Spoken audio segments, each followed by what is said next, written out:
Hello, I'm Cassandra from Brazil. Please like and subscribe because MSA will give $1,000 to one lucky person in the coming 7 days. I was born with curly hair, and growing up, everyone always had something lovely to say about it. She's such a doll with those blonde curls and big blue eyes. A doll? She looks exactly like her dad. How can a girl with manly features look like a doll? She's so unlucky she doesn't look like me. Yeah, everyone thought I was adorable, except my mom. Her hair was as straight as a pencil, and mine just seemed to annoy her. Well, everything about me seemed to annoy her. She just spent her days watching TV or talking for hours to her friends, mostly ignoring me. But I didn't really mind. I had loads of imaginary friends. Thankfully, Dad was nothing like her. We were rich, and he was the owner of a local sugarcane factory. And as a kid, I used to think he must be so sweet because he made sugar. In the evening, when he'd come back home, I'd drop everything and go running into his arms, and he would always have a surprise for me in his bag. Did you eat all your vegetables today, honey? Of course I did, Daddy.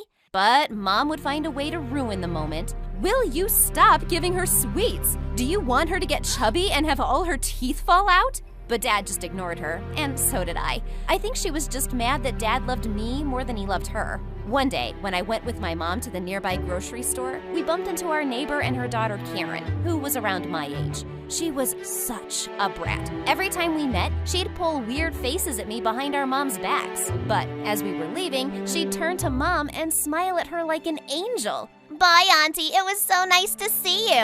Aw, your daughter is the sweetest, and I love her beautiful straight hair. I wish I had a daughter like her. But, Mommy, you have me, and I'm also pretty. Daddy says so. Karen is just a lovely child.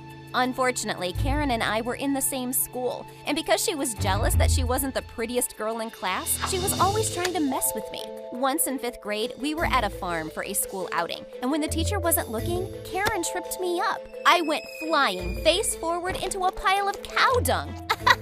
Now you look like one of the farm animals. Everyone started laughing, and the teacher helped me get cleaned up. But of course, I had to do something to get back at Karen. As the farmer was telling us about his prized pigs, I saw Karen leaning over the fence of the pigsty. I walked up to her quietly with a feather and tickled the back of her leg, and she suddenly laughed out loud and toppled over the fence, straight into the sty. Look, everyone, there's a new piggy called Karen. Everyone roared with laughter as Karen rose furiously, covered from head to toe in mud. She glared at me and screamed, but she couldn't prove I'd done anything.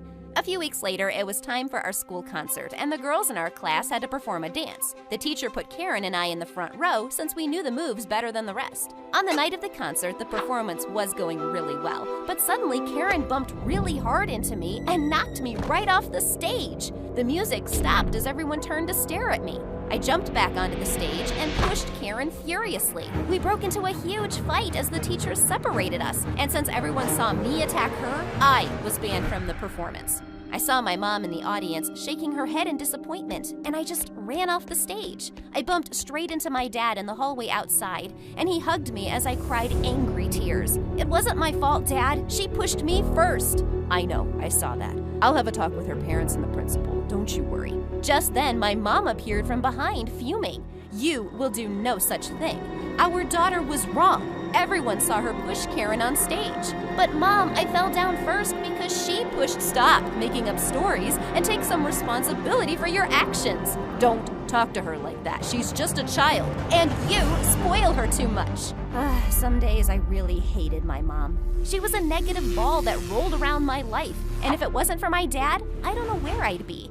When it was time for high school, I was really hopeful that I'd never see Karen again. But my bubble of hope burst on the very first day when someone pushed me from behind and said, "I can't believe you're in my school, loser." Gosh, I'm so tired of you, Karen. You've been on my case ever since you moved next to my house. What do you want from me? Nothing. I just enjoy picking on you.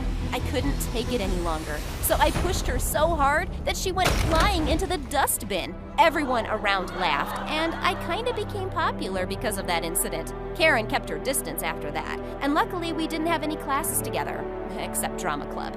The school was soon arranging the Aladdin musical, and I was really eager to get the lead role of Jasmine. I prepared for the audition, but when I stepped up in front of the judges, I suddenly froze and forgot all my dialogues. So Karen got the role of Jasmine, and I got cast as Jasmine's pet tiger. Come here, pussycat, and kneel before your queen. Oh, please, Karen, it's just a stupid play. One day during rehearsal, I was waiting for my part in the play when I ended up falling asleep backstage. And when I woke up, it was really late. The doors were already locked, and when I yelled, my voice just echoed back. Great. It seemed like I was stuck here till my parents realized I was missing. And then I decided to fool around on stage. I put on Jasmine's costume and started performing alone and singing. I sang so well, I even surprised myself. I bowed in front of a pretend audience, and my heart almost jumped out of my throat when someone actually clapped. Oh, who's there? Suddenly, a tall, cute boy rose from a dark corner and stepped forward. Hi there, I'm Sean. What are you doing here? I sometimes stay behind to help my dad clean up after everyone goes home. He's the janitor here. By the way, I loved your performance. Are you the lead in the show? No, I'm not. I was just fooling around. But you were so good, Cassandra. I even recorded you on my phone. Oh, please delete that. Wait a second, you know my name? Yeah, everyone does. You're famous for pushing that Karen into the dustbin. I know. Sean had the keys for the door, and when he walked me out, it was already getting dark. He offered to walk me back home, and as soon as I got there, Dad hugged me tight. Sweetie, we were getting so worried about you. You wouldn't even pick up your phone. Sorry, Dad. I just got late with rehearsals and my phone died. Who was that boy who came home with you? You have a boyfriend now? No, Mom. He's the janitor's son. The janitor's son is your boyfriend? I knew you'd always make poor choices. If I see you with that boy again, you will do what, Mom? And what's wrong with being the janitor's son? He's no different than you or me. You see how she talks to me? This is all your fault. You spoiled her too much. No, I love her too much. Now, please be quiet. You're giving me a headache. Before I fell asleep that night, Sean popped up in my mind, and I couldn't wait to see him again. At school the next day, I looked around for him, but I didn't find him anywhere, so I decided to try the auditorium. When I got there, I spotted him at the piano, playing beautifully. Wow, that was lovely. Hey, I thought I wouldn't see you again. Why not? We're in the same school. I sat next to him, and we talked and enjoyed each other's company. Then he asked me to sing for him as he played the piano. Just as the song ended, he turned to me with a smile, and his face was just inches away from mine. But suddenly, someone burst into the auditorium and started taking pictures of us. It was freaking Karen. This is going to go viral. Cassandra dating the janitor's son. Do what you want, Karen. I don't care what people think. Karen posted the pictures on Instagram and sent them to my mother too, and she went ballistic.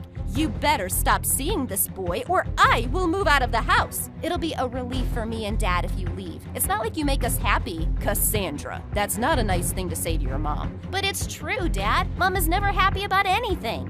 Mom stormed off angrily while Dad stayed and spoke to me about Sean. This time, he sided with Mom and told me that I was too young to have boyfriends. But Dad, he is not my boyfriend. He's just a good friend. I think it's best you stay away from him, Cassandra. Dad hardly ever asked me to do anything, so when he politely requested that, I felt I had to do it. I avoided Sean all day in school, but when I was walking back home, he caught up with me. Please, Cassandra, wait. I know you don't want to talk to me or be seen with me in school. It's not that, Sean. I think my parents don't approve. I'm sorry. Don't be. I understand that, and I won't bother you again. That's all I wanted to say.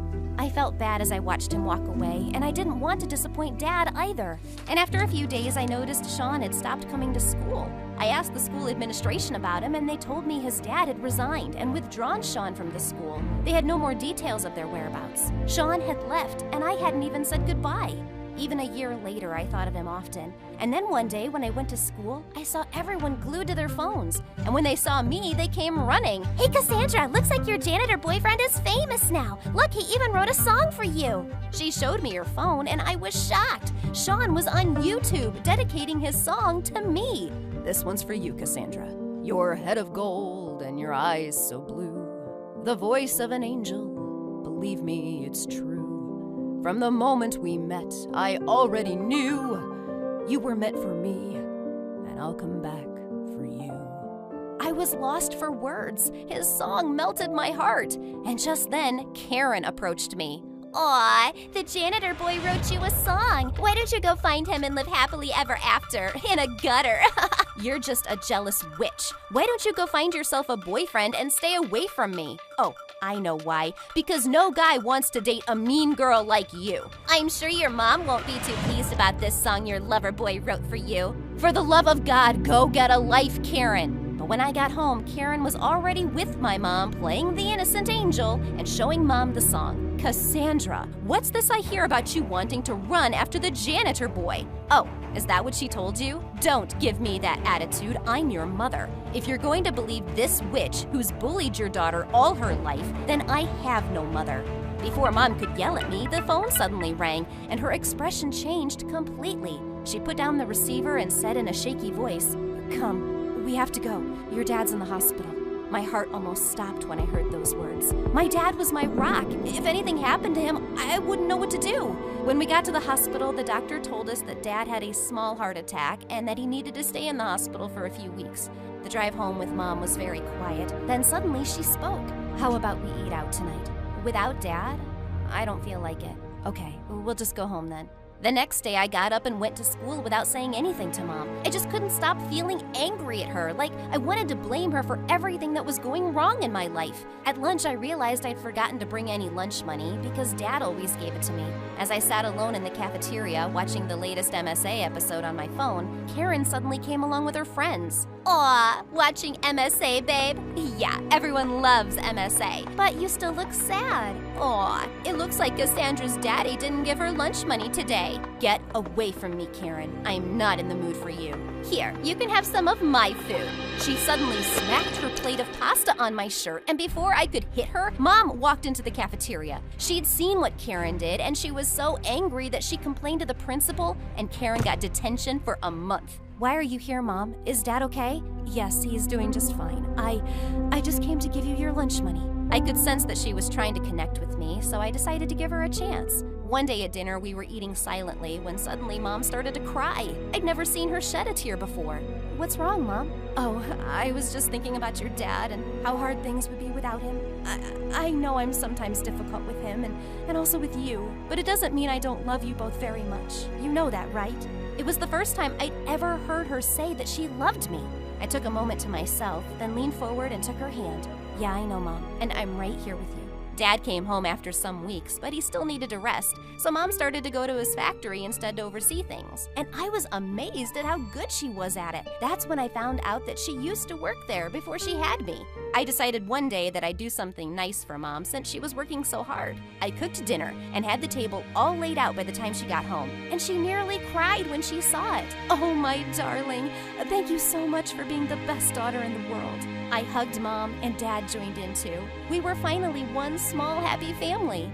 After a few months, it was prom night, and I didn't have a date. After Sean's song went viral, everyone assumed I was still his girlfriend, so no one bothered asking me out. It wasn't true, though. Sean had never even gotten in touch with me. He was probably off traveling the world and getting famous. I was planning to miss prom, but my parents wouldn't hear of it. Mom helped me pick out a dress, and then Dad took pictures of me as I left the house. "Remember, come back before the clock strikes 12 or else you'll turn into a pumpkin." The prom was fine, until they started playing Sean's song. Jeez, why did they have to play this? I was leaving the hall when suddenly Karen bumped into me with her date. "Oh, what a shame. Someone seems so lonely." "Seriously, Karen, grow up. I don't need a boy to have a good time at my prom." "Are you sure?" My heart skipped a beat, and I turned around to see Sean. He was wearing a suit, and he looked even better than I remembered. "May I have this dance?" I took his hand, and we danced the night away, gazing into each other's eyes. I smiled because he did